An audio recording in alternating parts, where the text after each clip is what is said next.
Dontaesboxingnation, what's going on, guys? So after receiving the biggest news of the year, which is Deontay Wilder winning the arbitration case against Tyson Fury, well, it obviously didn't surprise new media. It surprised the hell out of Eddie Hearn. For months, Eddie Hearn has been telling us that this fight is a go.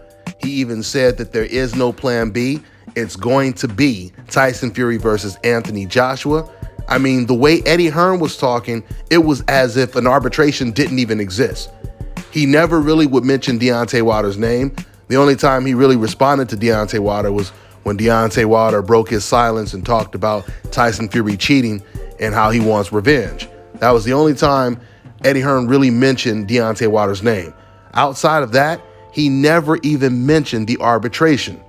He made it sound like it was smooth sailing when it came to making this fight come to fruition between Tyson Fury and AJ. So now that he just got this startling news, at least startling for him, this is what he had to say. Check it out. Eddie, firstly, your reaction to the news that broke last night? Well, I just got home, nice bit of dinner, put the kids to bed, just settled down nice, you know, just chilled Monday night, and then the phone started blowing up. Have you heard this? Have you heard this? And sometimes you hear speculation. Then Bob Arum calls me, then, you know, all hell breaks loose, and, you know, wanted obviously to speak to them, see the situation, and see firstly what could be done, what was real, what wasn't real, where we stand.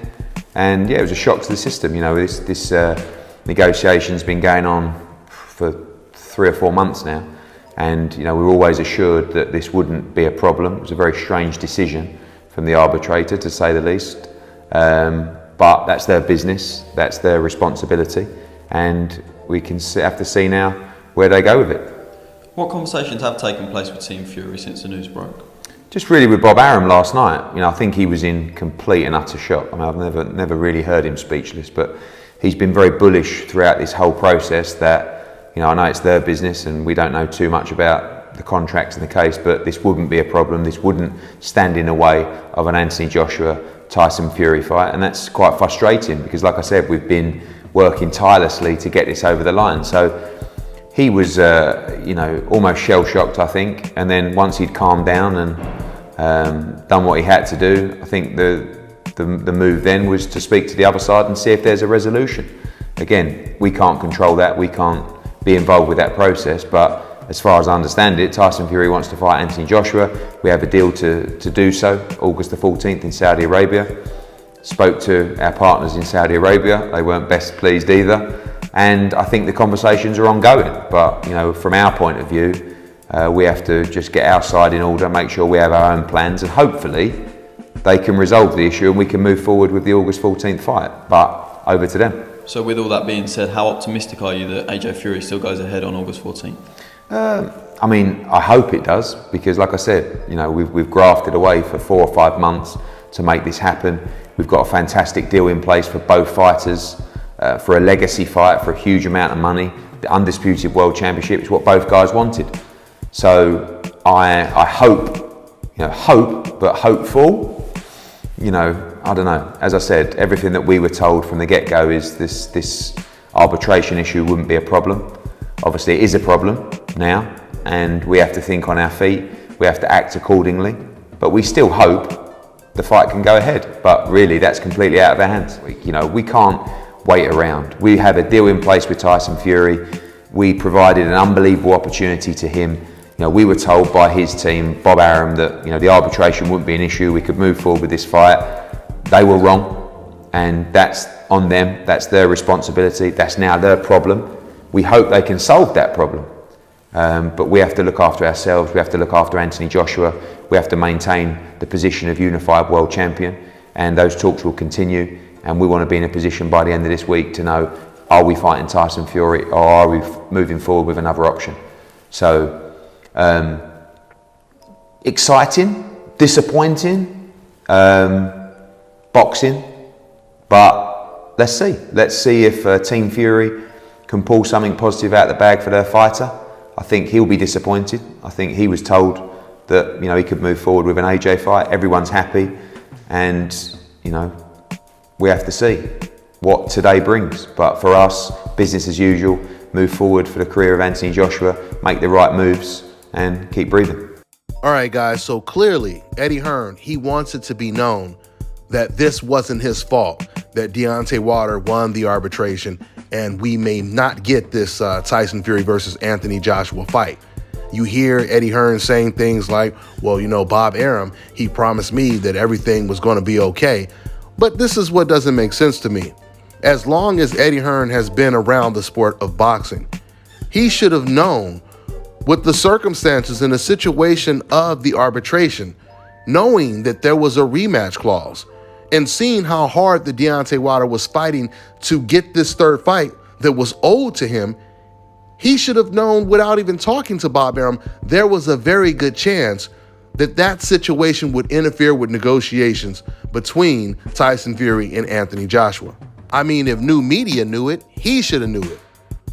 Or maybe Eddie Hearn did know all along, but he wanted to sell people on this idea of Tyson fighting against Anthony Joshua. I don't know exactly what reason he did this, but did you guys notice in that clip that I just played for you, Eddie Hearn, it seems like he really tried not to mention Deontay Wilder's name.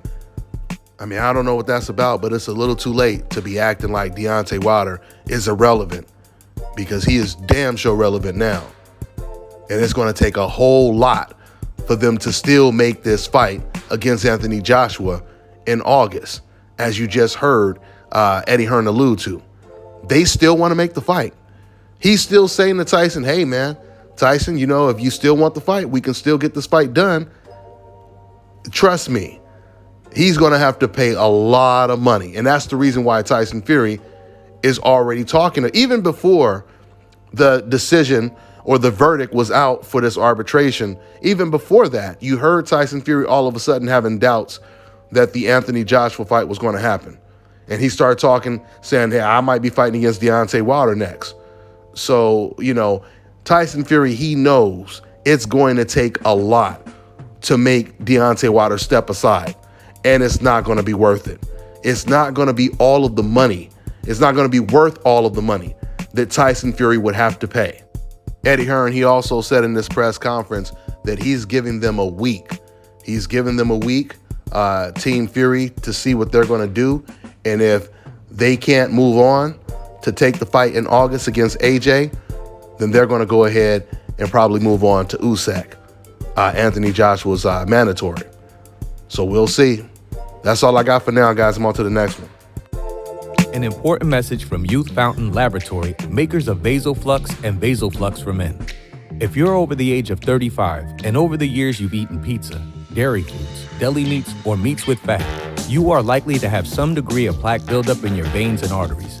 This increases your risk of suffering a stroke or heart attack exponentially, and no one wants such a catastrophic event to occur. Introducing Blackout. Blackout is made of all natural ingredients proven to help dissolve clots in the blood, remove calcium deposits and plaque from the walls of veins and arteries, improve viscosity of the blood, improve elasticity of the veins and arteries, treat varicose veins, and prevent the reoccurrence of plaque buildup. For more information, visit Youth Fountain Laboratory at youthfountainlab.com or call 1-800-853-7856. And remember, to help unclog veins and arteries, get the Blackout.